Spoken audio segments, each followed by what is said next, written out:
আসসালামু আলাইকুম ওরহমতুল্লাহি ওবরকাতুহু। আমি আজকে আপনাদের ইলিশ মাছের রেসিপি দেখাবো। সো এই ইলিশ মাছটা আমার ভাইয়া আমার জন্য নিয়ে আসছিল। তো সেদিন তাদেরকে রান্না করে খাওয়াতে পারিনি, তো আজকে রান্না করতেছি।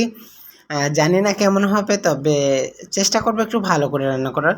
তো আমি চাইছিলাম যে একটু টমেটো দিয়ে পেঁয়াজ দিয়ে ভুনা করতে, তো এক ভাইয়া বলল যে জাকির, তুমি এক কাজ করো, এটাকে একটু আলু দিয়ে মিক্স করে রান্না করো, আমরাও খাবো, এটা বলছে। তো আমি এই জন্য একটু ঝোল ঝোল করে রান্না করব, যাতে আমি এবং ভাইয়ারা মিলে খেতে পারি।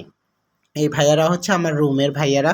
তো তারা আমাকে খুব ভালোবাসে, আর তারা যখন যেটা আনে আমাকে খেতে দেয়। এখন আমি তাদেরকে ছেড়ে কীভাবে খাই বলেন? তো ওদেরকে নিয়ে আমি খাবো। তো আপনারা দেখেন আমি কিভাবে রান্না করতেছি। আর রান্নার রেসিপিটা আমি জানি না আসলে কেমন হবে। তো একটু রান্না করার চেষ্টা করতেছি। আমি অতটা ভালো রান্না করতে পারি না। মাঝে মধ্যে ওই ফেসবুকে, ইউটিউবে দেখি রান্না-টান্না। তো ওখান থেকে একটু, একটু করে আরকি মিক্স করে আরকি রান্না করলাম। তো জানি না কেমন খেতে হবে।